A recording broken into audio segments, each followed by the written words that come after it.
children who are not comfortable having that conversation, and the cycle we have to break. And we've been doing some work as it relates to that. But another challenge is limited access to affordable. And sometimes persons say, but we have it in the supermarkets and it's all Mm. around us. But the Mm. reality is, some of our girls, some of our women really cannot afford it. Mm. And so they make decisions that sometimes we would, the average person who can afford it cannot understand. Mm. But that is a challenge that exists. And so some have made compromise as it relates to Yeah. menstruation. We when we look at the working environment, the classroom, the school system, we don't have designated bins. And I know Lake Health and Wellbeing has done some work as it relates to that, Zaka's Affinity and some other NGOs who would have been able to donate sanitary products for our girls, which has done tremendous work in terms of supporting menstrual health education. But our bathroom facilities, some of them do not lend itself to Mm. being comfortable as a female going in, having your period, having challenges. The sanitation sometimes is not what should be the best. And that's a challenge for many, because you're going in, especially if you're in pain or in discomfort, to use a space that is not necessarily the most comfortable to help you during that experience. We don't have designated bins for disposal of sanitary products. So that's also a challenge. And if there aren't enough toilet paper or things like that, you're left to figure out how do you properly secure your waste in order to dispose of it. So that is also something that we have to look at. As well. Just the general stigma, and I think lack of sensitivity and understanding as to what is being experienced by a female who is menstruating.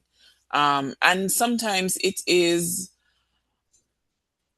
just a lack of knowledge, really, that causes that. But what we find, and I must commend Lake Health and Wellbeing in the work that they're doing to educate persons. We know as school counselors through classroom guidance sessions, they do facilitate conversations about menstruation, about puberty in general. So that is something that counselors have been doing for years. But zooming in on menstrual health education has been important in terms of the partnership with Lake Health and Wellbeing here in St. Kitts. We look at I think we have had disjointed approaches to menstrual health education. So it's been a challenge for persons who may not be so comfortable to have the conversation. And so you find if you have students who come with that need for the conversation, if the information, if you are not comfortable with it, you may or may not even engage in the conversation.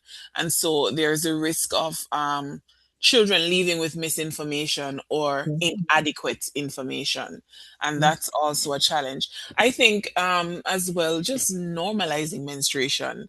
Um, and it's culture takes time to change. But when we look at it, we've seen menstruation as just a girl issue. Mm. Females deal with menstruation, but we have boys, we have men who can support in the process. And that is something that, with the menstrual health education program that Lake Health and Wellbeing has brought on stream, is helping to change that from our boys who will now grow into men who can be more supportive, more understanding. We have students who would not say whether or not they're menstruating. So they're having a difficult time, and it's almost like taboo So some would Right. just not say anything. And we have to work on breaking that. And I think that is just, as Saros mentioned earlier, is something culturally that we have to work on, normalizing that it is just an okay conversation. Just like you're saying that my head hurts, or I'm having a pain in my hand. Normalizing that menstruation is something that it's a natural process, and understanding the process, understanding the change that's happening in the body. And that is something that many are learning to appreciate, learning to understand, but it is taking time. So we have to have the tiered approach as we work with our students. We have to work with the community, work with parents as well. And we find there are many parents who are uncomfortable about having the conversation. They've never had the conversation themselves. Right. Mm-hmm. And some don't really know whether or not they're giving accurate information. And we know in the digital age that we're in right now, children will come with all kinds of questions that Mm-hmm. sometimes parents may not be, or may not feel that they are equipped to answer. So those are some of the challenges that we have seen, um, economic wise, just making sure that spaces are, I think that's one of the biggest ones, making sure that spaces are appropriate for menstruators. Wonderful. Thank you so much. Thank you for that. Apologies again, I dropped off. So thank you so much for that answer, and for highlighting all the different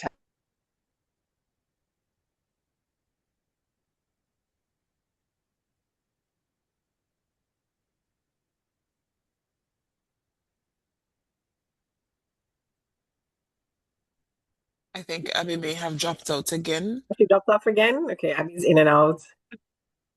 Yeah.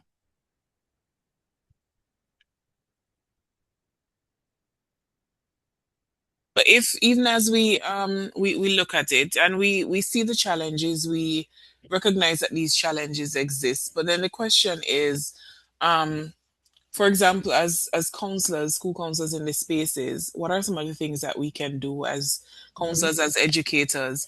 And one of the things that is important, and we've seen it with the partnership with Lake Health and Wellbeing, is that you cannot expect to do it alone. Right. Oftentimes, we are strapped for resources within the Mhm. education system, Right. and these partnerships help in so many different ways, in terms of training, in terms of resources, the sanitary dispensers that were able to be mounted, Mhm. refilling them, because mounting it is one, but refilling them. Yes. Um, those are some of the things that are important collaborations with community partners, NGOs. Education, I think, is one of the key areas that Mhm. is necessary for changing the perspective and the narrative. And Mhm. the work that's being done now in terms of educating our young people, we're going to see it generations to come. That is true. Um, Yeah. so it is working on the young people, but also opportunities to educate, like a forum like this, to Mhm. educate parents as well, Mhm. so that they have accurate information and feel more comfortable to share with their children. That's also important. I think advocacy is key. Mhm. Advocacy for policies that support menstrual health, advocacy for children who might be having challenges, and not taking it that, oh, she just doesn't want to go to class, Right. or Yeah. she just didn't do the assignment and is making up an excuse. Mhm. So advocacy in our spaces, it's important for that to take place at all levels, not Mhm. just for a student, but in terms of the policies, in terms of the infrastructure, in terms of having resources to support menstrual health and menstruators within our spaces. And training is also important, because what we have found, and I think you mentioned it earlier too, is Mhm.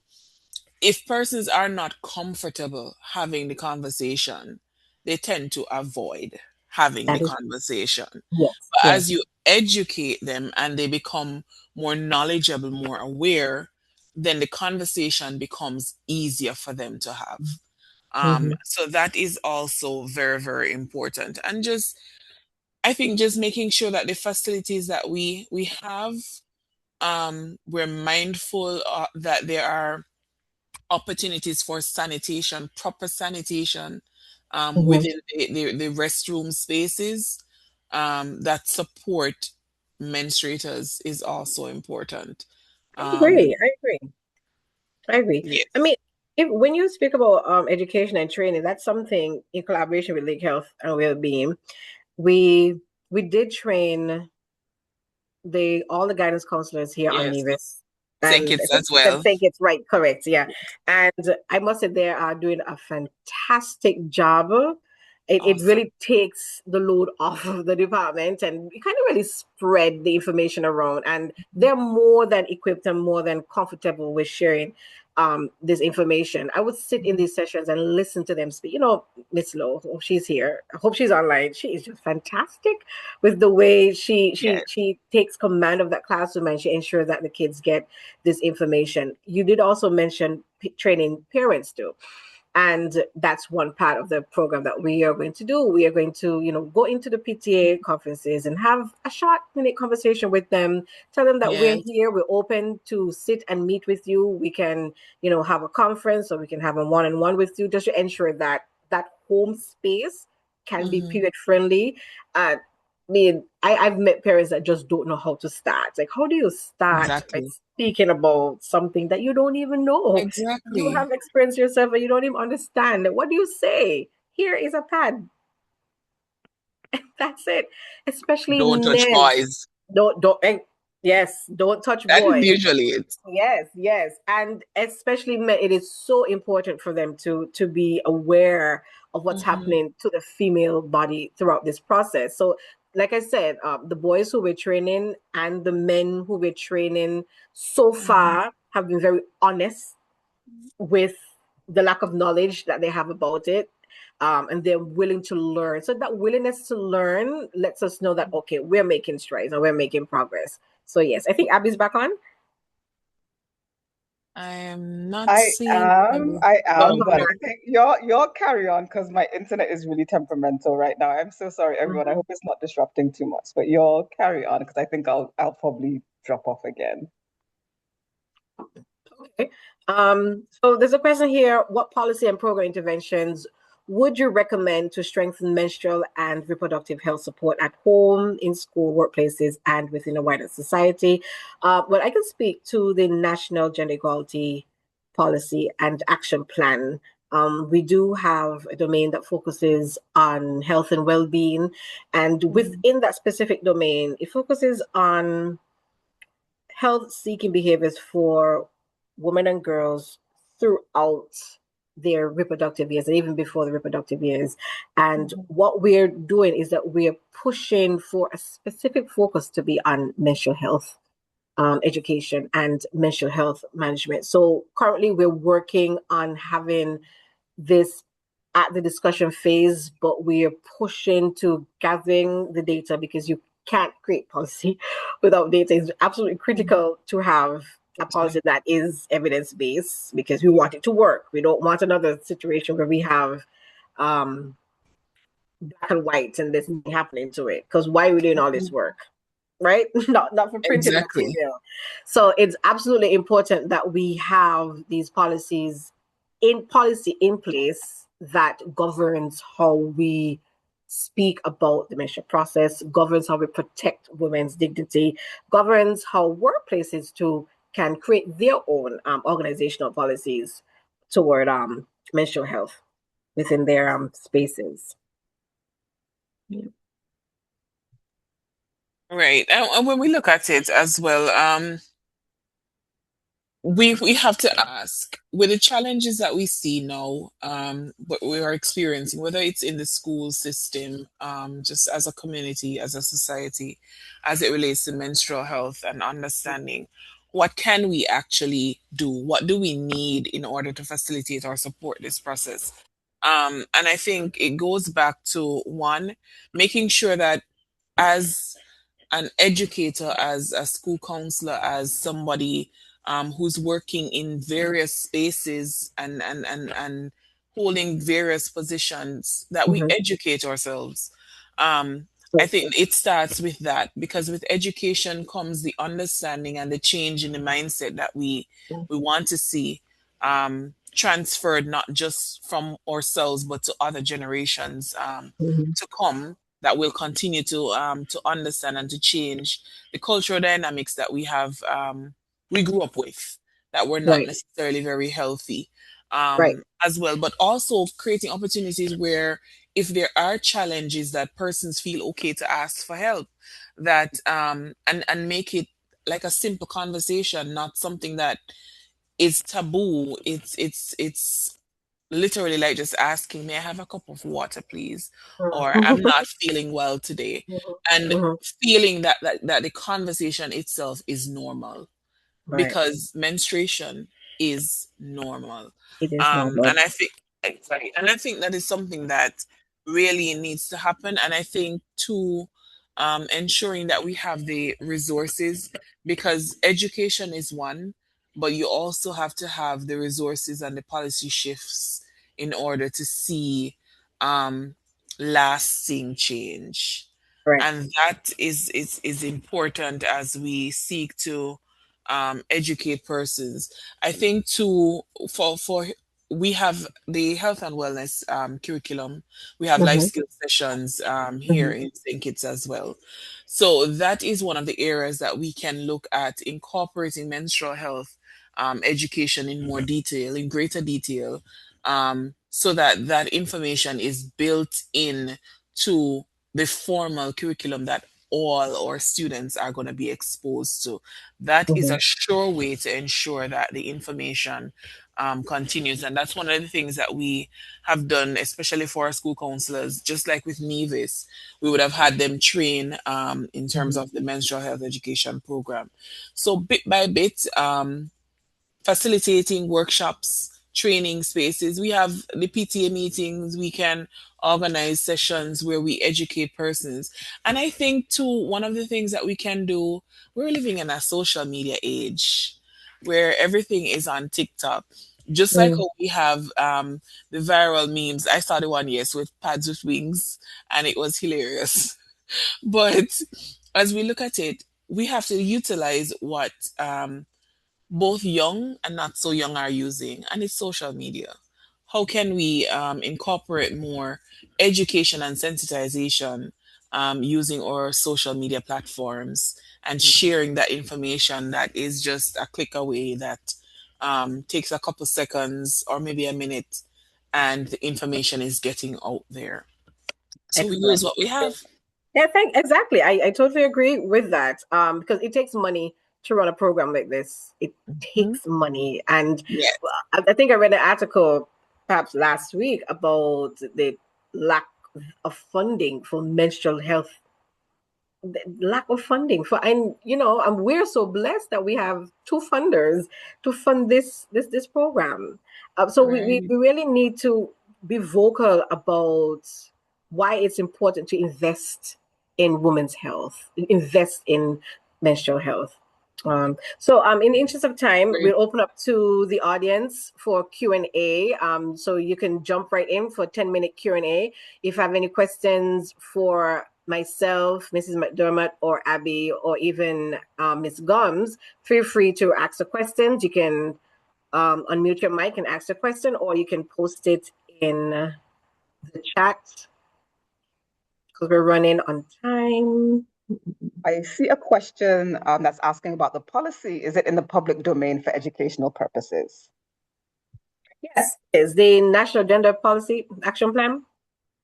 I think so. I think that's what the person was referring to. Yeah. And if you like a copy, I can send that to you, Ms. Cranston. Just share your email address and I'll share that with you. Because in the interest, when you have connectivity, you could chime in here for a bit. Okay.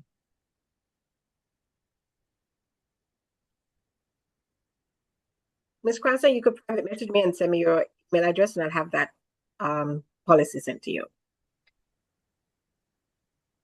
Okay, so I'm sorry everyone for my internet issues, but does anybody else have any questions for Ms. Hendrickson and Mrs. McDermott?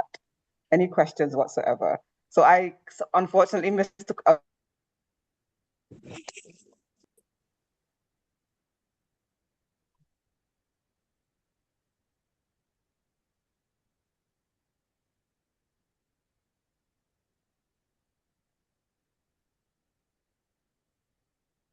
Okay, Abby, there you go again. So I guess we'll move on to the next session. Are you back? Are you? Hello, good evening, everyone. Hi, Miss Lowe. Hi, Siobhan. Hi, Sasha. Hi, Miss Hendrickson. Hi, everyone. It has really been a pleasure. I'm actually driving. I had to pull up to the side of the road so I can contribute my two bit. I just want to commend everyone for this timely and needed conversation, and I'm happy to be a part of it. There's something that I would like to see. I don't know if there's something in the pipeline already, but a menstrual hygiene friendly school checklist that can be signed off by both the Ministry of Health and Department of Education. So that will help to guide the action. You know, we talk a lot, we do a lot of talking, we do a lot of educating, and I see Ms. Hendrickson, the Department of Gender Affairs, we're doing a lot of groundwork, but I really would like to see us, implement some practical guidelines that will keep us in check. So a menstrual hygiene friendly school checklist, I think, would be really great. Awesome. Thank you for that, Miss Lowe. Actually, yes, work in Yes. progress. Work in progress. Mm, So I would love to share this with you nice. soon after we discuss with Abby. You're right. You can do all this work on the ground and it could be futile if there's no change. Right. So there absolutely has to be a checklist. There is a question here. What response do we get from the PTA of schools? We have not been to the PTAs as yet. We're planning to do so, but we have here on Nevis did meet with some parents that are part of various programs within our ministry. We also train them on their mental health management and also of their children that are of age. And general response is they didn't receive the education while they're growing up. They also have stigma that are attached to certain products, especially the reusable products. They did not have the language surrounding what's happening to their bodies, especially with gynecological disorders like endometriosis. They don't quite understand what's happening. Well, no one really understands what's happening right now, but they didn't have a name for it.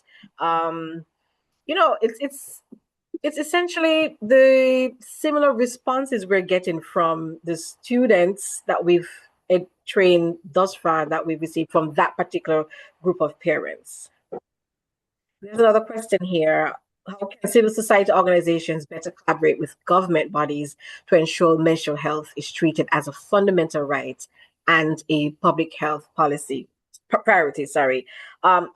If I can use the model of Lake Health Wellbeing and the Department of Gender Affairs, Nevis, it's an excellent collaboration because it aligns with the mandate within the gender policy, and it also aligns with the vision of the Ministry of Health, Gender Affairs, and Social Empowerment.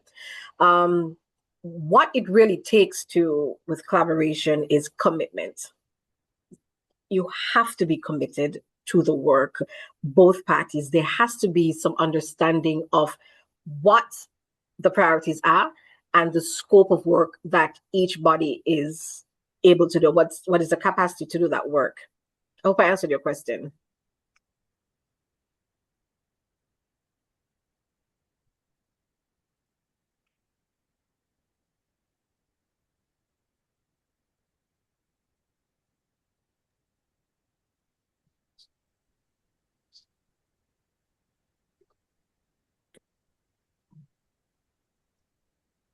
If I may, Mm-hmm. uh, from my observation, I know that we have schools who are period friendly ready. Mm-hmm. However, I still see that there much work needs to be done, especially with the space. I recognize Ms. McDormand spoke a lot about the comfortable spaces where girls can feel comfortable and supported during menstruation. But our school's facility, I don't know how the Ministry of Health can partner with the Ministry of Education again to create these comfortable spaces, you know. Maybe the partnership is where you actually get the facilities fixed and sustained. The health bring the standards and the public health mandate, while the education brings the school and the budget lines and so on. I mean, there needs to be some kind of collaboration and discussion where we need to have these clean and hygienic space where the girls can feel supported. Our schools are really not on par with these standards. Totally agree. Totally agree. Yes, Totally you're agree. right, Siobhan. That is true, and that is something that needs to be done. It's gonna take, yes, some modifications as well, improvements, just maintenance as well of the physical facilities, as it relates to washrooms, restrooms that females have to use. But maybe it's something as well that from Ministry of Health they can do their checks to see if it is up to par with supporting not just menstrual health, health in general. Um, that's something that can be considered, even as you suggested checklist. That's something that could work to help to create and maintain spaces that are supportive of menstrual health, There's a menstruators question here. generally. Was there any collaboration with the differently able schools? I think this, if this is not Nevis, it's called the Cicely Brown Integrated School. Yes, we have had sessions with them. We doesn't I firmly believe doesn't make sense to do all this work and you leave anyone behind. One of my colleagues, she did a video for us and she ensured that she mentioned those persons living with disabilities because yes, they're menstruators too, and they're doubly marginalized within this whole process. You know, with the limitations that they may have when it comes to ensuring that they can manage that period well. So absolutely, that is a priority for us to collaborate with persons living with disabilities and to ensure that they get that menstrual health education, and they can also in turn educate us and let us know what we can do to help them with their limitations.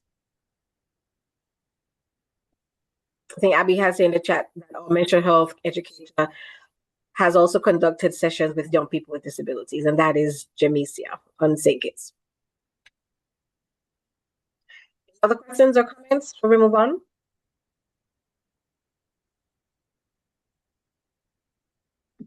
Okay, so we can move on to the next part of the webinar. This is for the civil society panel discussion.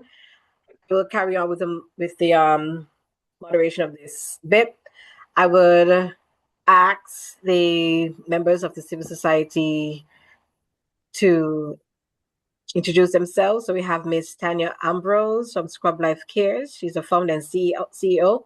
We also have Miss Odelia Thomas. She's a founder and president of the St. Vincent and Grenadines Association of Endometriosis, Adenomyosis, and PCOS, which now has a new name. So she's going to educate us on that. And also Miss Broomes. She's a vice president of Trinidad and Tobago Endometriosis Association. So ladies, welcome and thank you so much for joining. If you could kindly introduce yourself to the room. Thank you. Okay, good night. Thank you for welcoming.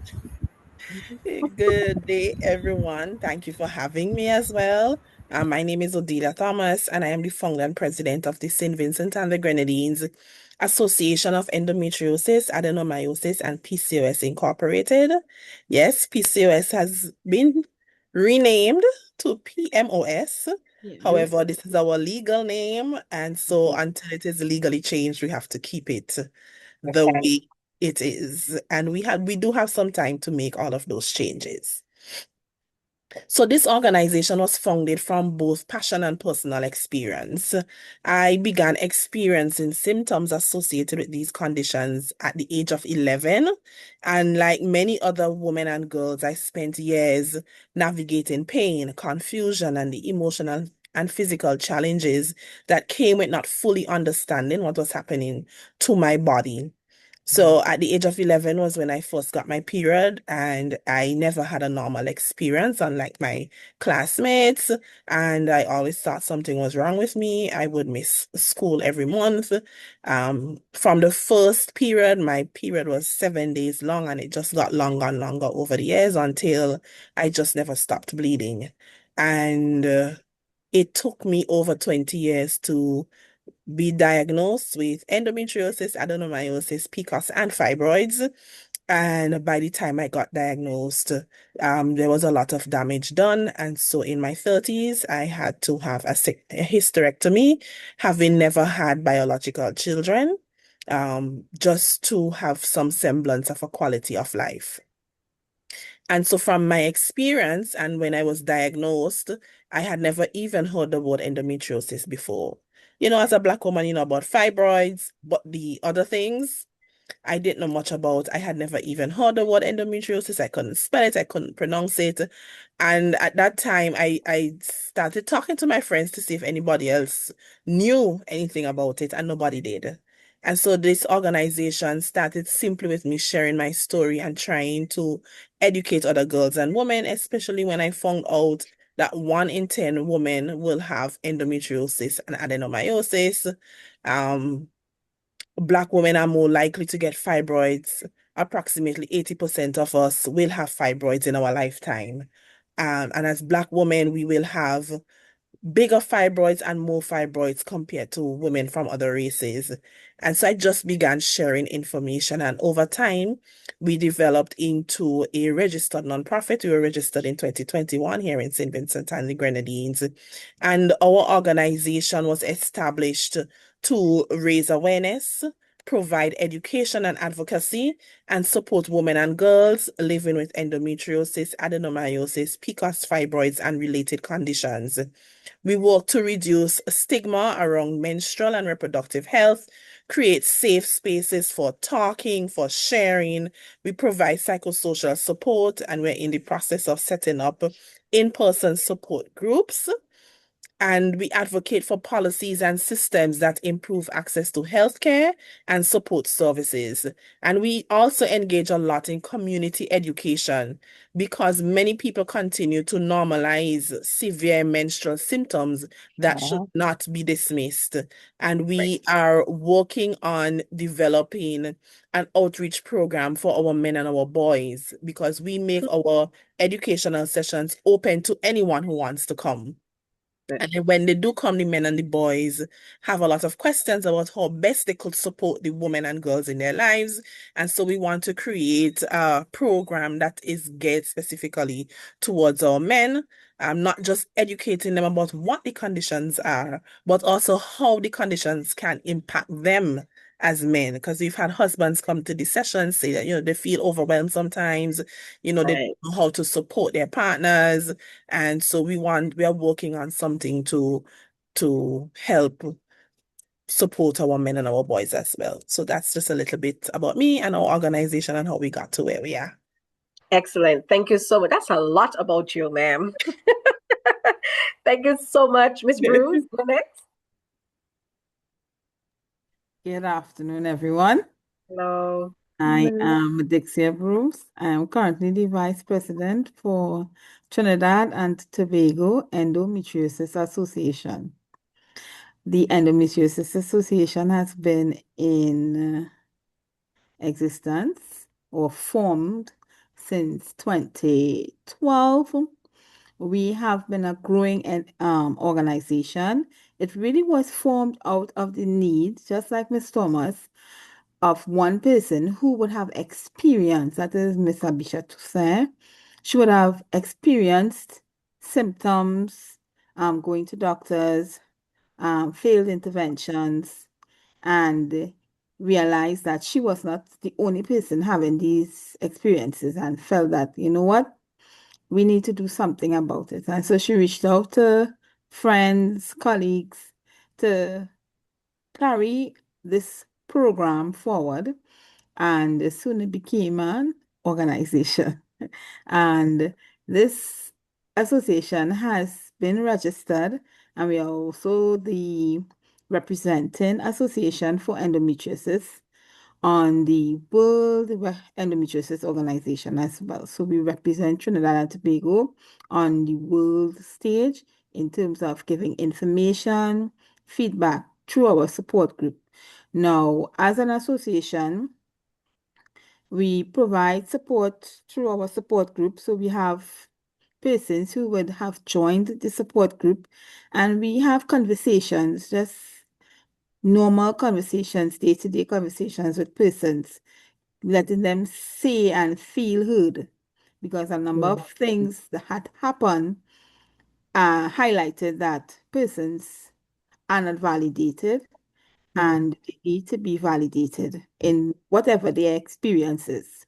So I don't have endometriosis. Let me start there. I cannot speak from the point of a person who has experienced it, but I still believe that I can validate and provide the necessary support wherever they need it. I think that I can give that support. And that is the push. The push is towards giving the information, letting persons know this is something that exists, endometriosis, along with other gynecological issues that affect women in an adverse way exist. They are not faking. They are not, for some reason, some persons believe that they are looking for attention. No, they're not. In fact, they wish that they didn't have to have these experiences so they can have just one day pain-free. I've heard somebody recently say, I just wish I had one day pain-free, one day. And I thought about it a lot after. And I said, you know, you have to count your blessings. For those of us who don't have the experience, we don't know what it is to have no day that is pain-free. But here it is, one person wishing. And it it it helps us to understand the need for us to continue with our school program, the need for us to continue with our support groups. We're going to be in, we had a medical symposium some years ago, and we're going to be doing another one in the future, in the near future, so that we could get more influence the thoughts of the medical practitioners into understand the importance of knowing how to diagnose, what is the gold standard for diagnosis and management, holistic management of the client, not just medical, not just surgical, but the holistic management of the client. So yeah. Thank you. Thank you so much. Thank you for the work that you're doing. We really do appreciate it. Ms. Ambrose, you're next. Hi, everyone. Thank you so much for having me. So I am Tanya Ambrose, and I'm the founder and CEO of Club Life Cares. And we are a public health nonprofit organization that focuses on advancing menstrual equity, comprehensive reproductive and sexual health education, and just overall whole person wellness for women, girls, children, and families as well. Our work is rooted in believing that, menstrual health is health. So one of the things that we do is we provide menstrual products, we deliver school and community-based health education. We do have a flagship initiative that's called our Work the Flow Women and Girls Health Expo that we just celebrated 5 years on Saturday.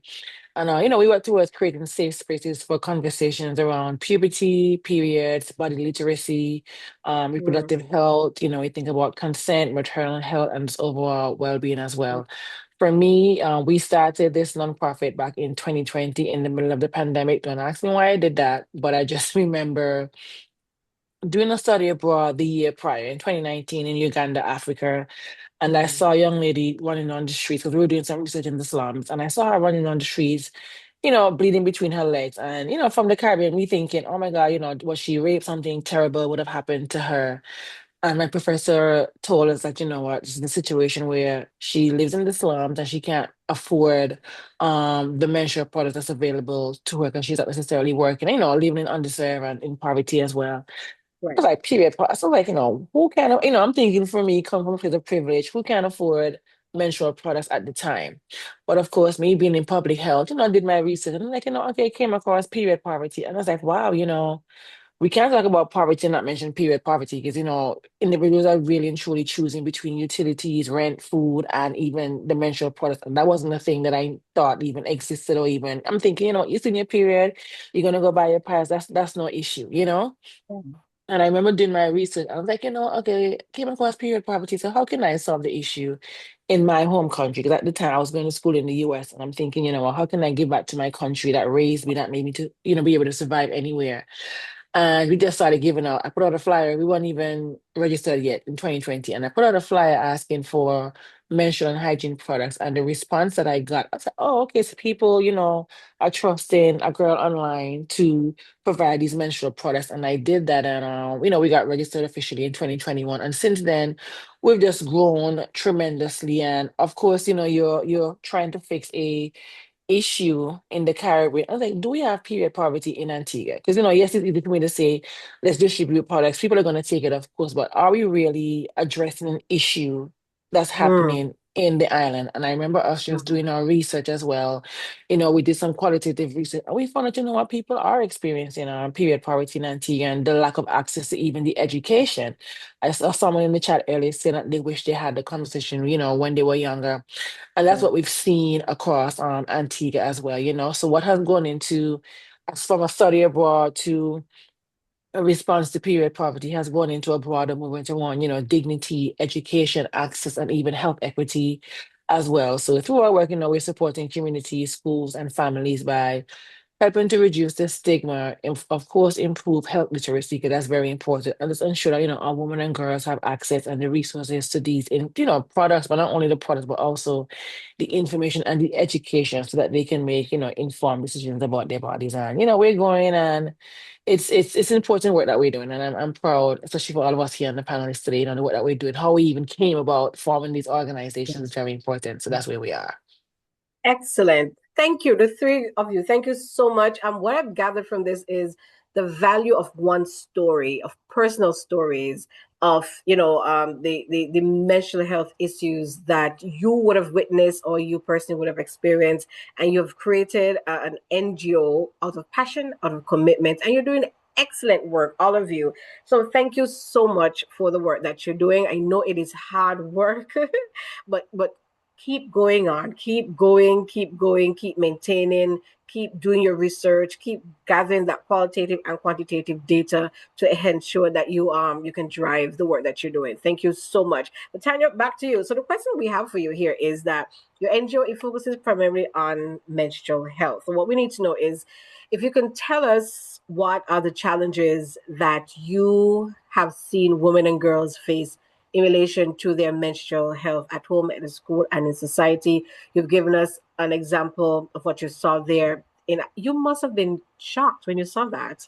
The lady It, running down it the street with free bleeding. You would It have been it was shocked. crazy. I was like, who did something to her? Because again, you're in a strange place, but Correct. she Yes. just couldn't afford it. And I think what I've seen even 5 years later, one of the biggest challenges is that, people are still seeing menstruation as Mm, something that's private. It's shameful or it's uncomfortable to talk about. So then that silence that we've seen over the years is creating a barrier, okay. everywhere, whether it's at Mhm, home, whether it's in our school or even our workplaces, in society, mhm, because again, at home, many girls are not receiving the accurate information as it relates to their first period. We come from a Caribbean culture where we don't talk about these things in the open.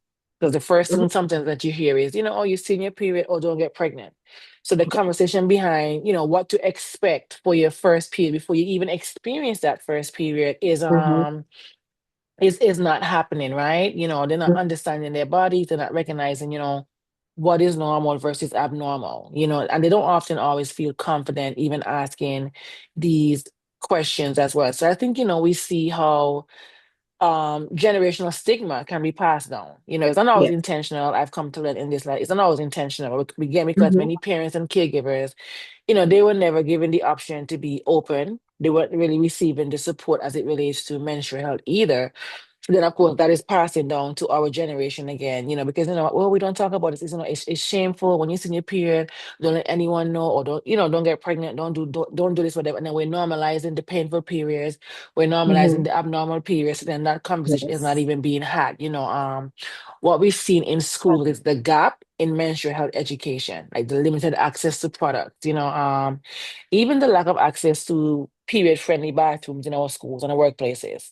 Some of our girls, they feel embarrassed if they stay in their clothes. I'll give a personal example. When I was in second form of the Antiguous High School here, I had my period and I messed myself up with my uniform, ideally. I'm like, oh my goodness, but it was an all-girls school. And, I had a group of friends that, took me to the bathroom, washed that uniform up, but then it still, left a stain at that point in time. And I was walking home to take the bus with that dress in between my leg, again hiding because of that shame as well. So that, we're seeing individuals who do not have the supplies, or if they need to ask the teacher for help, it's still again some shame, because even in the school, some teachers, not all, some teachers don't feel comfortable having the conversations, is what I'm saying. So when we go into the school as an organization to provide the health education as it relates to menstrual health, reproductive health, we have teachers telling us not to answer certain questions the students are asking. Therein lies the problem, or even a challenge that we are facing now. Because if our educators aren't comfortable with having the conversation, then we're having a problem with our students. Because again, you're helping to raise a generation. Because let's face it, we're at school majority of the time. Our teachers, our educators are helping to raise our children, right? Believe it or not. And if they're not comfortable having the conversation, then we have an issue. So we propose, talking about, okay, how can we train all our teachers on island, so that not only one, they have the knowledge, because sometimes you may not get to a guidance counselor given the student population. So how can we train Yes. our educators to be comfortable having these conversations? And that's also a challenge, again, that we're having, because again, if they're uncomfortable, they don't have the confidence, then that's an issue in itself. So that's kind of where we are. And then when you look at it from challenges in the workplaces, menstrual health is often considered, it's not considered part of the workplace wellness. So, many women are, they're expected to perform at their normal self, through the Yes. pain, through the heavy bleeding, through the discomfort, through even the mental fog. And then you have different conditions like endometriosis, fibroids, these different things that we are seeing. And again, the lack of access to the products, and then the lack of understanding as to what, we as menstruating individuals go through as well. So I think that's some of the challenges that we've seen, as well as the lack of access to the education or the accurate information, or just that shame and stigma that for some reason we're just not getting by fast enough. Right. That we're not catching up with the world for some reason, again, in our society, because again, that shame and stigma, it's dirty, it's we don't want to hear about it. But then, we can't talk about these things. We can't prepare all young girls if we're not providing the education. So I think that's really some of the challenges that we've seen and experienced thus far. Thank you. Thank you for that. So there are some recurring themes coming out. Again, the menstrual etiquette, the conversations we're having around the period, the shame behind it, the not speaking about it, hiding, periods are considered to be dirty and it's just a woman's issue. And then we go into the public spaces where the girls occupy within the schools. I'm telling you personally, if a bathroom is dirty, I will not use it. So I would want to go home. How can she get home if she's traveling on the school bus, or then she has to pay? So these are a number of things that we need to consider when it comes to policy and education. And I think one thing that came up too is even our personal bias that we have toward other menstruators outside of our Caribbean region, that the realities that they have over there, it's so far-fetched. We can't even put a story together that this exists, but it exists. And period poverty exists here in the Caribbean too. So thank you so much for that. Thank you. Odelia and Ms. Broomes, so your organization, you focus on common health conditions that would impact a woman's menstrual health. You would have mentioned endometriosis, adenomyosis, fibroids. So for you, Odelia, what can you tell us about adenomyosis? I have to be honest, I've heard about this term maybe last year, and it is from a female friend that I have that had it. I did not know this existed, right? So if you can tell us what adenomyosis is and PCOS, that new name, and how these conditions may affect a woman's menstrual health, and what are the challenges that these can be created for a woman within her home space, within her workspace, and within wherever space that she occupies. Odelia. Oh, right.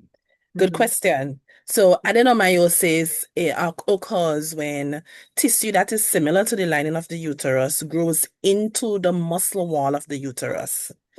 And Okay. so because of this, it leads to heavy bleeding, severe pain, a feeling of pressure in your pelvic area, prolonged periods, fatigue, significant discomfort.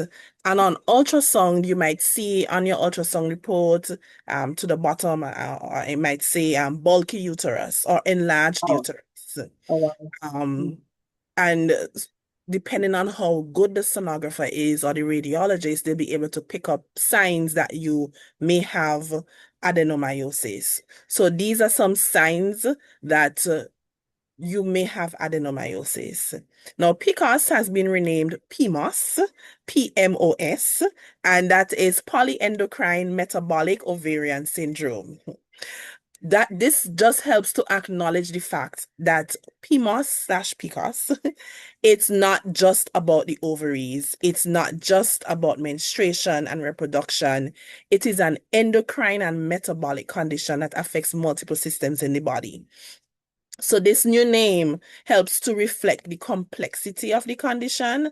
And so women with PMOS, some may experience irregular periods, some may have heavy periods, some may not have any periods at all.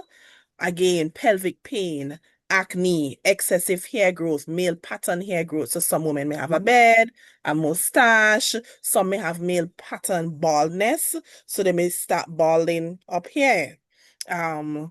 Weight changes, primarily weight gain, particularly in the stomach area, fertility challenges, because you can imagine if you're not having a period at all, or if you have irregular periods, then you're not ovulating regularly. And so all Oh of these wow. things can affect fertility.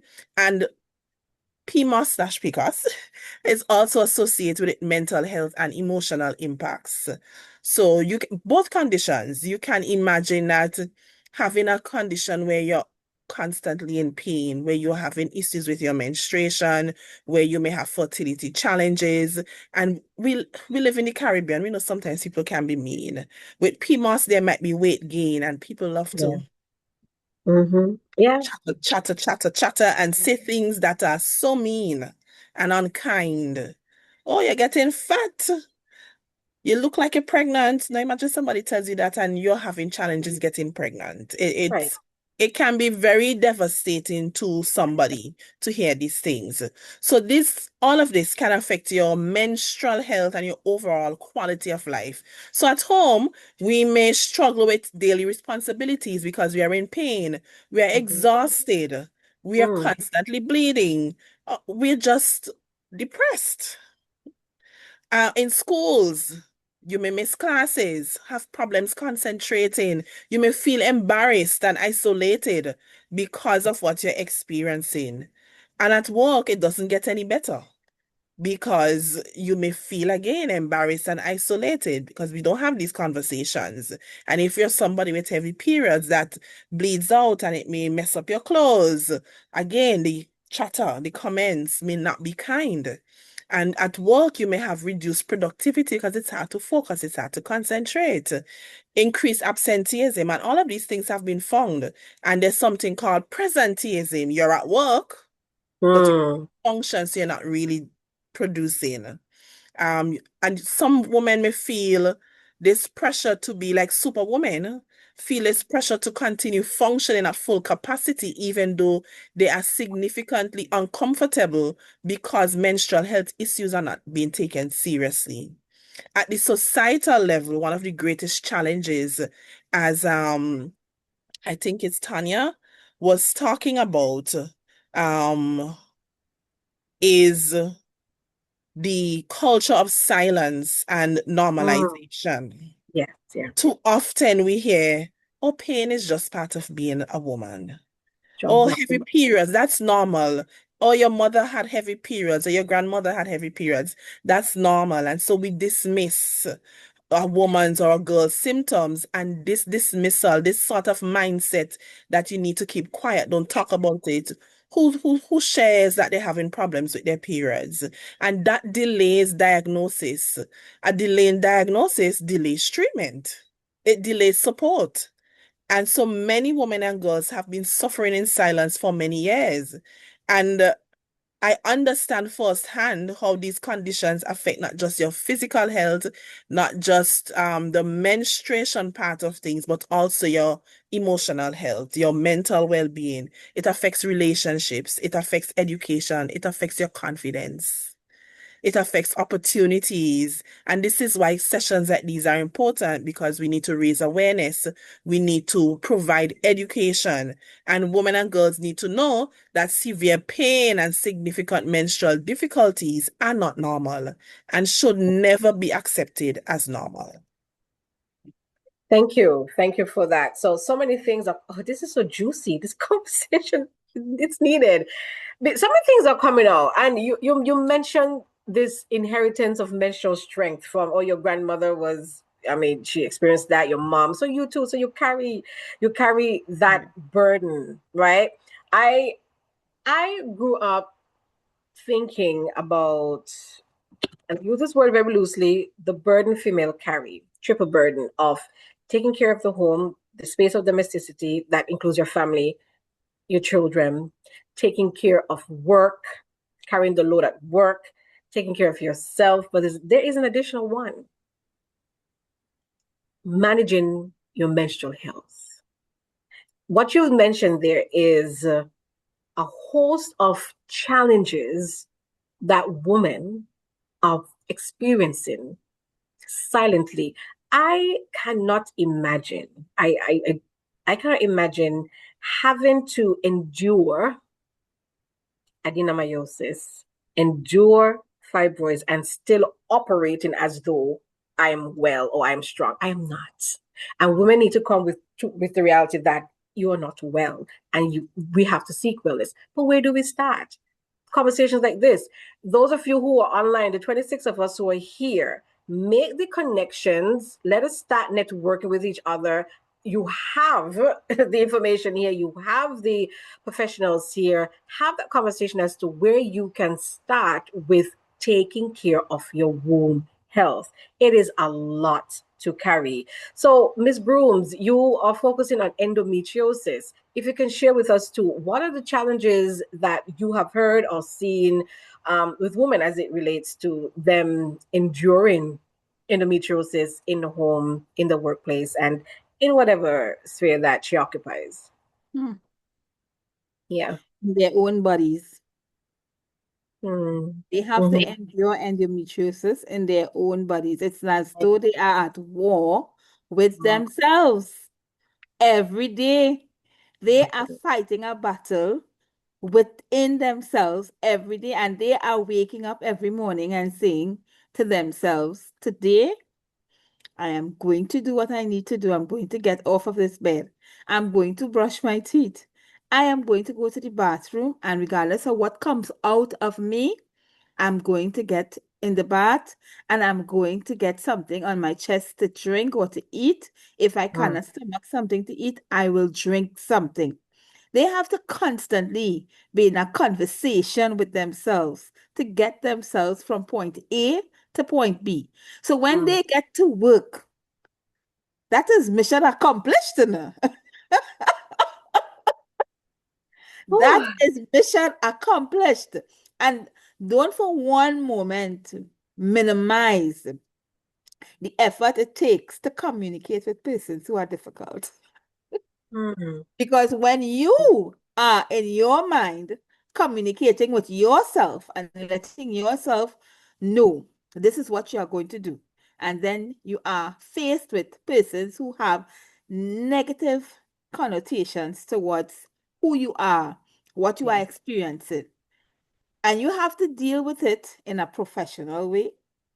You have to deal with it in a civilized way, regardless of how you feel on the inside. And mind you, as Odelia said, The mental. The mental. When it is you reach to the point where you are asked questions that not making sense because your basic needs is survival right now. And that's what they experience.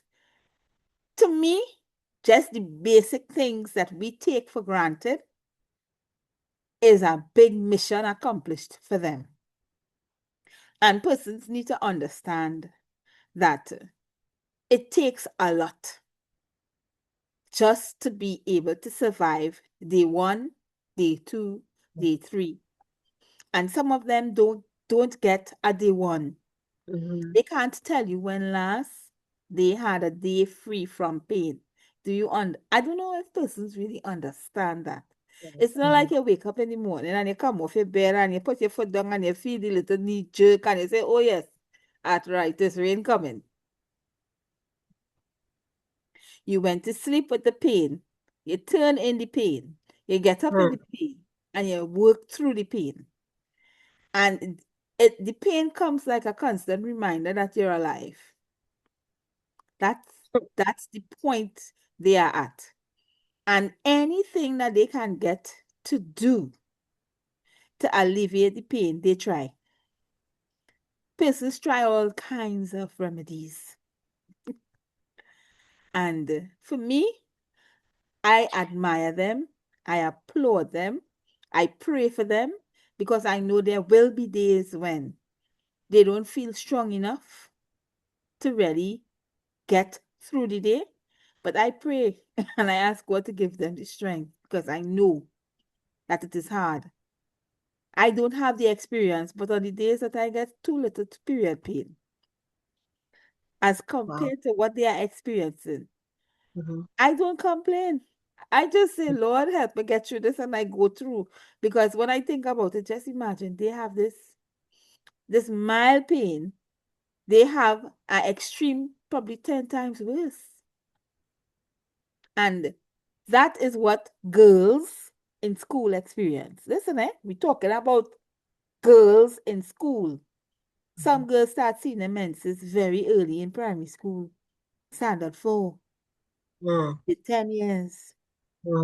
10-year-old girls are experiencing this. So you are saying that 10-year-old girls who are preparing for whatever major examination by the time they are 12 years old have to learn to grit their teeth and move on and believe that that is the norm, because that is what society is saying to them. In order to get through it, regardless of what your environment is on the inside, you make it happen. You don't let the environment on the outside know what's happening on the inside. You move on. And that is where I have a challenge. That is what challenges me. We are asking persons to be indifferent to their own selves. And yet still, as a society, we would ask for compassion for others. But I cannot be compassionate to me. And we teach the young ones, we teach the girls, don't worry about that. That is a weak girl. She don't know how to manage herself. And we stereotype the girls who are regularly ill. They can't attend school as often. As soon as they get the period or just before the period comes and after the period goes, they are still sick. Literally, they can't go out and have physical education activities as the others are doing. And should they have a teacher that is not in tune with what is happening with the girl's body at that age, what happens is they get stigmatized and they get punished on top of their experiences. Sooner or later, they're going to not want to go back to school. And so it affects their education. So you see a lot of women who have what we call chronic pain, because endometriosis is chronic pain. When they have chronic pain, what happens? It affects productivity. Productivity is affected. Regardless of what stage in life they are at, They can be a CEO, they can be a primary school child, a secondary school child. Productivity is affected. And in this world that is always looking at how much they can gain out of your energy. So that again. In this world that is always looking to see how much they can gain out of your energy. That's a You t-shirt. are already using your energy for daily survival. How can you now put more toward being productive consistently? It's going to suffer. And when it starts suffering, they don't look at the fact that you are present, yes, according to Odelia again, presentism. But you're present, and that is a mission accomplished. Being present is a big mission, and they don't understand that. You could spend many days not moving on the same spot, not moving, and that will feel very good. Because not moving will make you feel comfortable in the spot that you don't have to feel additional pain with movement. And what I don't think persons understand the nature of the illness, but the disease, sorry, but the diseases are such that it causes a chronic inflammation. And the tissues fuse together. So when you have organs that's supposed to be freely moving, it's all like a plastic wrap. You ever wrap something in plastic wrap, like a piece of cheese, and you really wrap it up, wrap it up, wrap it up, wrap it up, until you can't see the cheese inside?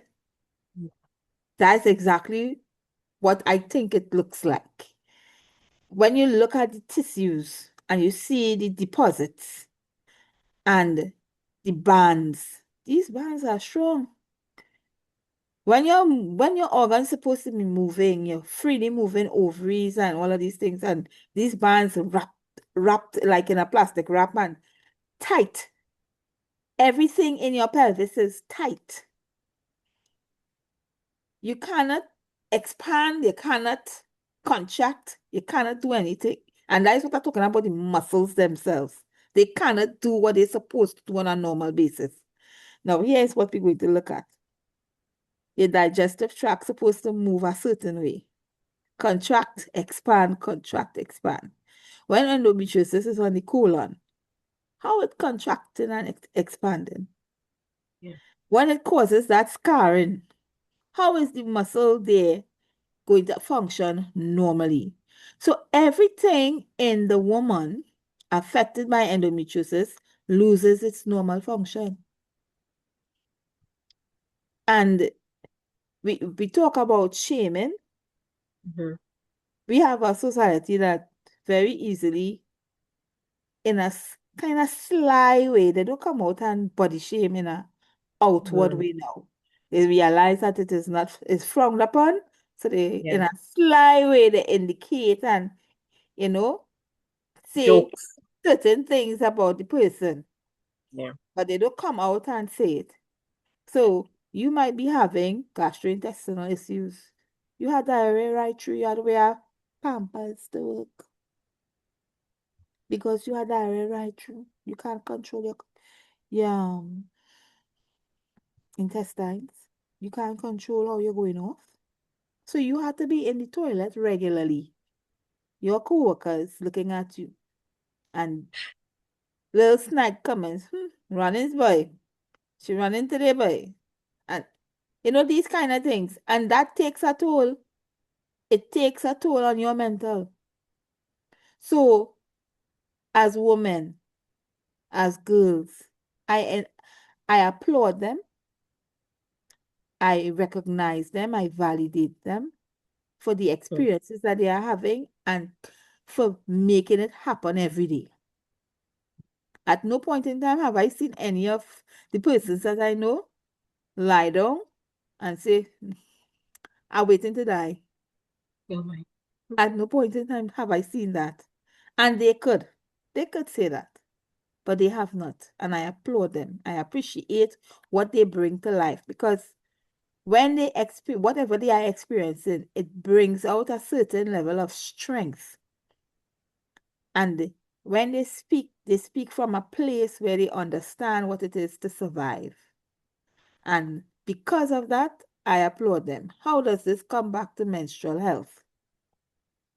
Everything is surrounding the menstrual cycle. Right. This young lady had a good, normal life before the period started. So then, or just around when it was getting ready to start, her whole life went downhill. So as what's her name? Miss, I can't remember the first speaker who gave her experience. Miss Gums, Nayoka? Gums, yes, Miss Gums. She said she wanted a hysterectomy, and I couldn't understand why. Because prior to that, I had a good life. And if this is what the function of this organ is, and why is it treating me like this? That is, as a young person without the information, I would say the same thing. Hmm. So that is why we need to continue educating. We cannot stop educating our young people, our communities, the men, the women, the children. We have to keep on communicating with them, keep on informing them. Yes, it may become redundant sometimes. Some persons they say, but I hear that already. That's okay. The more you hear it, the more you will understand, and the more you will understand that there's a level of validation that needs to take place.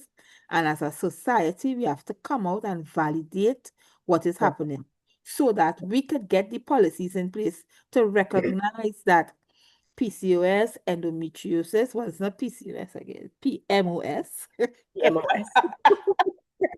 Yes. endometriosis, and other gynecological issues that men don't have a clue about, but are not included for Hmm. extended sick leave, insurance coverage, uh, Hmm. for additional coverage in terms of seeing it as an emergency. So should somebody, you don't wait until okay, somebody has cancer and they have chemo on to recognize the need for urgent treatment. You know, that kind of attitude to cancer, we need them to have the same attitude towards these gynecological diseases that affect not only the fertility of the woman, because a lot of persons want to just focus on the fertility, get them to make babies. Hello.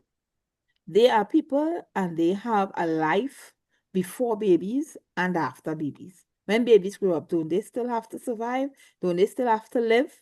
So what quality of life would they be living if all you are focusing on is getting them to make babies? When they make the baby, they still have to live with the baby, you know? So for me, the policy has to focus on giving recognition to the diseases in a way that public and private institutions and organizations will recognize that they are to be seen as emergencies that require health care, and the necessary sick leave that would be required would be given. Where we have categorizing extended sick leave and all, and need requiring specific specialist attention to get extended sick leave. These things need to be what should I say? They need to be reviewed in a way that it is disease oriented.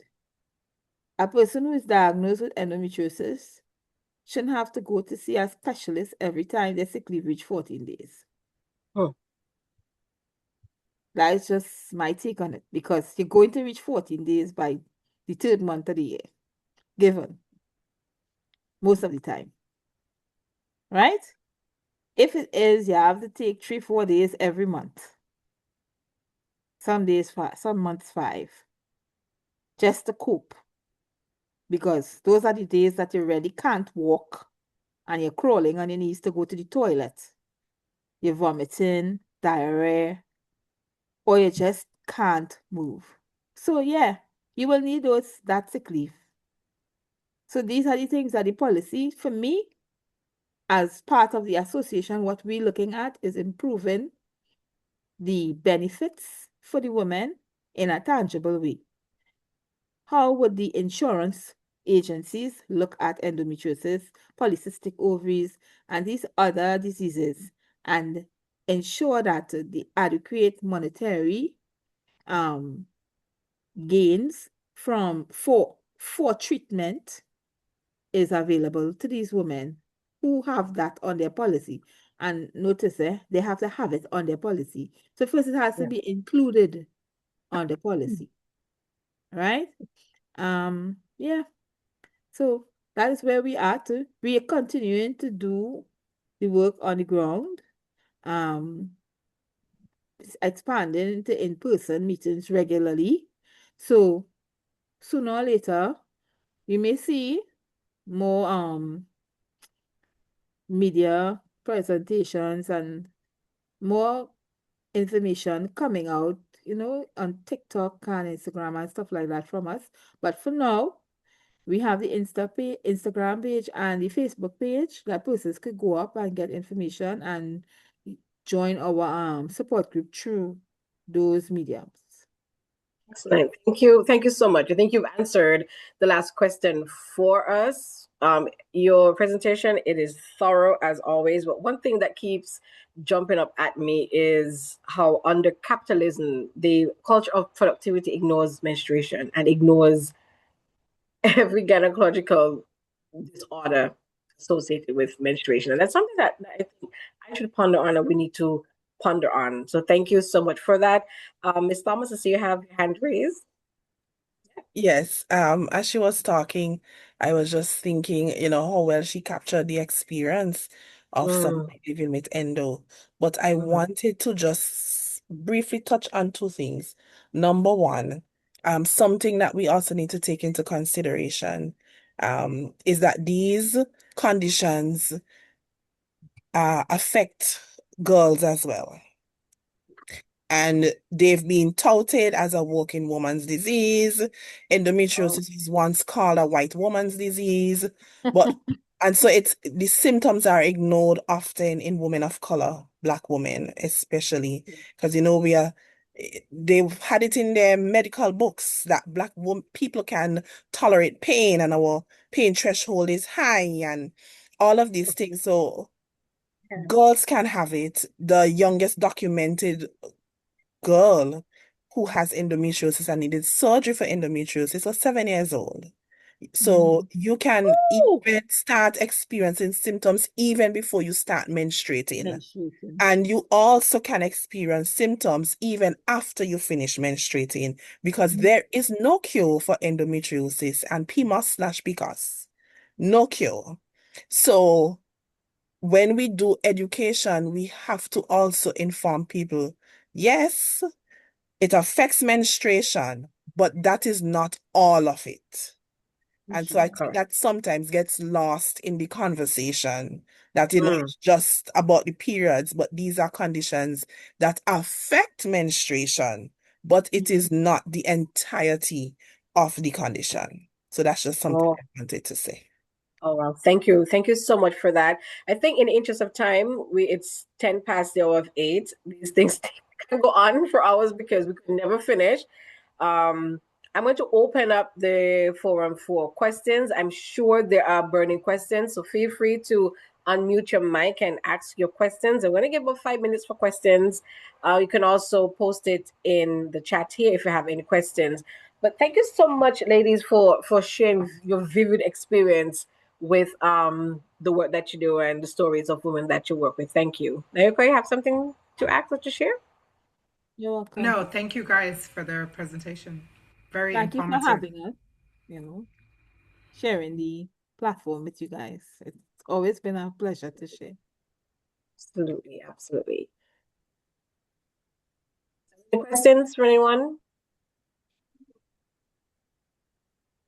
Okay, I'm seeing a message here. Okay, great. Okay, if there are no questions yet, last, Shania. Hi, good night, everyone. Good night. I just wanted to say that I don't have a question, but I just wanted to say that I'm incredibly proud of all the women here that, are taking the step forward. Since we're being ignored, let us handle it ourselves. And I just wanted to share that I'm currently working on building awareness for PMOS, Mm. um, endometriosis, and fibroids here in St. Kitts and Nevis as well. Because as Yes. they say, be the change you want to see. Yes. Thank you. Thank you for that. And feel free to connect with us. Collaboration really move mountains. And if I were to give anyone any advice, make sure you collaborate with a group that is really passionate about the work. And it's easy to talk about doing it, but Yes. the doing is a pudding. You got to do it. It takes a lot of work. So you need dedicated people on your team. If there are no more questions for our panelists here, lasting words, what are some key takeaways you want us to leave here with? Tell us, what do you have for us? I just want to say, when we think about the issue of menstrual health and everything else, it's not just about managing, like a monthly cycle. It's really and truly about dignity, education, access, that confidence, and the right to be able to participate fully in school, work, family life, and just society. If we really want our women and girls to thrive, menstrual health has to be part of our public health agenda. And that's a big issue for me. A part of our public health agenda, our education systems, our workplaces, and even the national conversation sometimes. Some islands, we're not as progressive as some, So I want us to be a part of the national conversation as well. Because when we support menstrual health, we aren't really supporting just periods, we're supporting dignity. That's very important, education, equity, and just overall well-being of our women and girls. So I just wanted to say that because that's a very big, big thing for me. The work is happening, the community need is clear, and the impact that we're doing, all of us here, is visible. But now we just need the system to catch up with the movement, We just need the systems to really and truly catch up with where we are and what we're doing as well. That's all I have to say. Brilliant. Yes. Yes, for sure. Um, I would love to see age-appropriate menstrual and reproductive health education in school that goes beyond basic biology and goes beyond don't get pregnant, goes beyond pregnancy, and something that helps students, both girls and boys, to understand what menstruation is, that it is a normal part of life, but these are the symptoms when you need to be concerned and know when and where to get help. And so when they go for help now, I would like to see in our healthcare systems that there's improved screening, there's earlier diagnosis, and there's increased training for our healthcare professionals. And at work, I want to see policies that recognize the impact of menstruation on women, how it affects their mood, how it affects their productivity, and so that there can be more supportive environments at work, flexibility when needed, and increased awareness among employers. And most of all, I want to see menstruation and menstrual health to be viewed not simply as a woman's issue or a girl's issue, but as a public health, a social development issue, and an education issue. Women and girls should not have to suffer in silence, and support should not depend on, oh, you live in this community, or you go to this school, or based on the woman who can advocate best for themselves. Every girl and every woman is entitled to dignity, safety, period products in a safe, healthy, clean environment. And I think together with all of us advocating and agitating for change, that we will get there and we will have an environment where our girls and women are more informed, they are healthier, and they're empowered to thrive. And I just want to say thank you for this opportunity to share and for just having this platform where this conversation can be had. not just from the advocate side and the social side, but also from the policy side, because we need both sides. Without each other, we are not going anywhere. And so we have to work together. So I really appreciated that this session would have brought both the policy and the advocacy sides together. And hopefully the powers that be, the political directorate, will see that this is an important issue that they need to tackle. And like Miss Broomes, you can follow us on social media. We do have a documentary out called Invisible Pain, Visible Woman, and where we are talking to women living with these conditions and how it's affected them over their lifetime. So looking forward to seeing you guys online. Great, thank you, Ms. Broomes.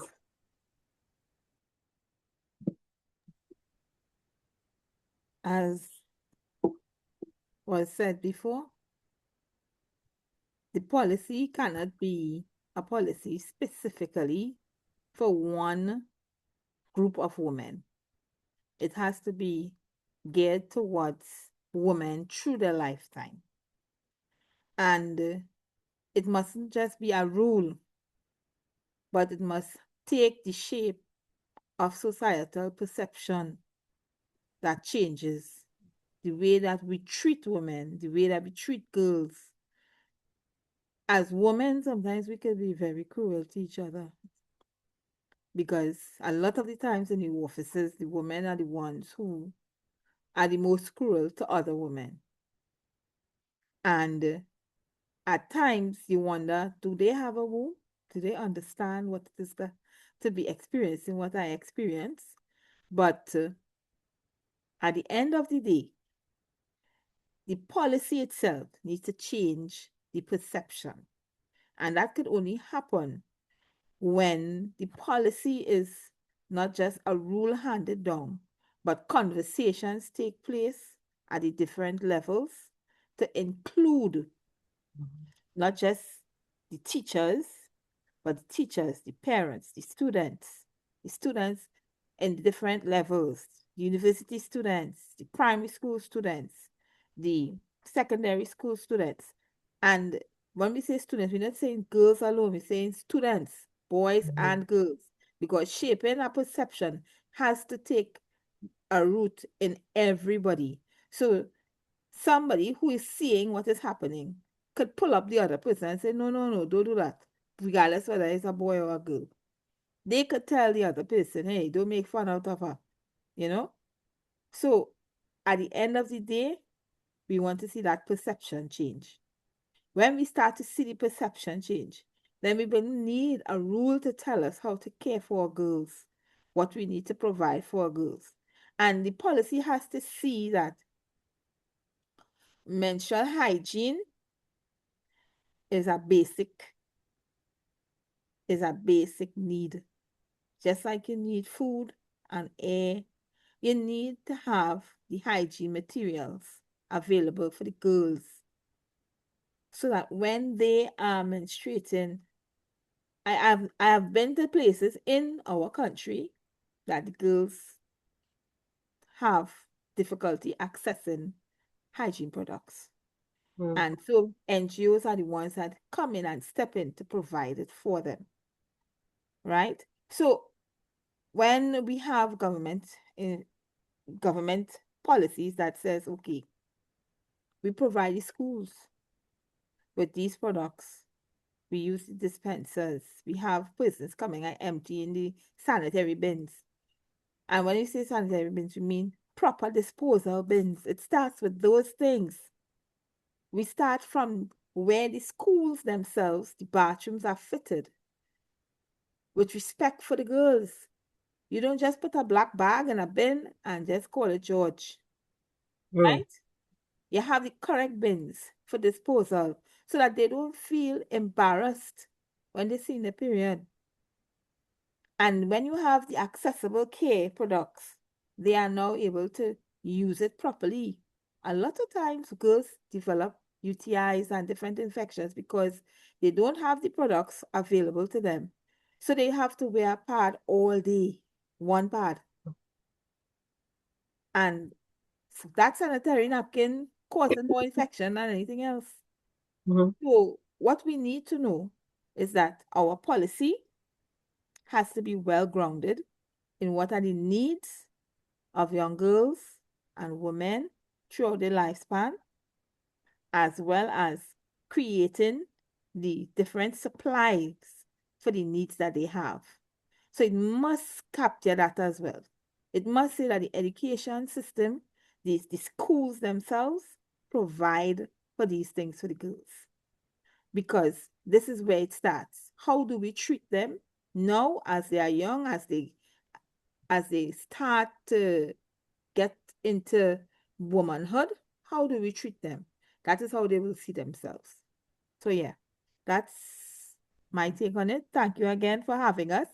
We're always very happy to, listen. I learn a lot every time I'm on session on platform with different NGOs. That's good. Excellent. So we have a chock full of information. The work is being done. We're in the communities. We're penetrating. Now it's time to push for data gathering, push for policy, hold the politicians accountable. I must say, myself, the Director of Gender Affairs, Nevis, we're doing the work as best as we can on Nevis. Thankfully, I do have a supportive minister and a supportive ministry. I also have my colleague here, Ms. Chanel Charles. She is the Director for Gender Affairs St. Kitts, and she's also on the same page. Her minister to Honorable Aislinn Phillips, she's also supportive. So we're doing our best to push, and we cannot do this alone. We need our Caribbean brothers and sisters to support us with this move, and we too would support you in this move. So thank you so much. Thank you, Ms. Gomes, for sharing your personal experience. I must say that conversation that we had, it really did drive me to work harder in menstrual health education. Thank you for being so vulnerable with us here. To all you ladies who signed on, and men, I think I saw one male. We need more men to sign on to these. I guess we have to force them to come. Thank you so much for joining. Please do not leave here and not connect with your members here on the panel, have these conversations. We're not gonna come here, spend 2.5 hours talking and then nothing happened. Okay, let's not waste our time. Make the connections and let's continue the work when it comes to menstrual health policy in the workplace and in our schools and in our various nations. So thank you so much. Abby, I think you said there is a survey. Yeah. Hey, good night, And everybody. I bet your internet is working now. Yeah, I think my internet is working now. Sorry about that. So good night, everyone. And I just really want to echo what Ms. Hendrickson is saying and thanking everybody. So we would definitely like to just thank all our panelists today. So first, I just want to thank Honorable Janelle Nisbet, Minister of Health, Gender Affairs and Social Empowerment, for joining us this evening at the beginning of the session and giving her opening remarks. I'd like to thank Sarah Hendrickson, of course, for so ably jumping in and helping to moderate with all the technical difficulties that I've had. And also just want to thank her personally for all the support that she's provided to us and for partnering with us at Lake Health and Wellbeing on the menstrual health education program. Thank Ms. Gomes for her sharing her experience and being so vulnerable with us. Thank you to Mrs. McDermott, the Guidance Counsellor Coordinator at the Ministry of Education, for sharing with us and giving her perspective. I'd also like to thank Mrs. Shanola Murray-Gill. Even though she wasn't able to join us today, she would have done some preparation and she would have been representing the Ministry of Human Resources. So we thank her even in her absence. Also like to thank everyone on the last panel. So that would be Tanya Ambrose from Scrub Life Cares. Thank you so much. Lovely to see you. Odelia Thomas, always wonderful to see you. Thank you so much for joining. And Madixia, always great to see you as well. So thank you so much for joining. And thank you to everybody who's joined us today on this session. We really appreciate you. Thank you to Ezra, who is working behind the scenes as well. Recognizing Chanel Charles, the Director of Gender Affairs in St. Kitts. Thank you for joining as well. There is a feedback form, which we'll put the link in the chat, but also it should pop up after this session, after you leave the Zoom meeting. It should pop up, so we'll appreciate it if you could complete the feedback form as well. So without further ado, I think that is it for tonight. So thank you, everyone. We hope you enjoyed the session. We appreciate your time and energy. So have a good night. If you could look in the chat, Good night, everyone. our president, Ms. Amber Grant, she would have put in the handles for Facebook and Instagram. Oh, yes. Thank you so So much. it's And in the recognizing Amber Grant as well. Sorry, president of the Trinidad and Tobago Endometriosis Association. Thank you, Amber, for joining us as well. We appreciate you. So thank you, everyone. Appreciate you for joining. Thank you so much. Have a good night. Thank you for having Thank us. you. Good night. Good night. Good night. Good Bye. night. Meet again.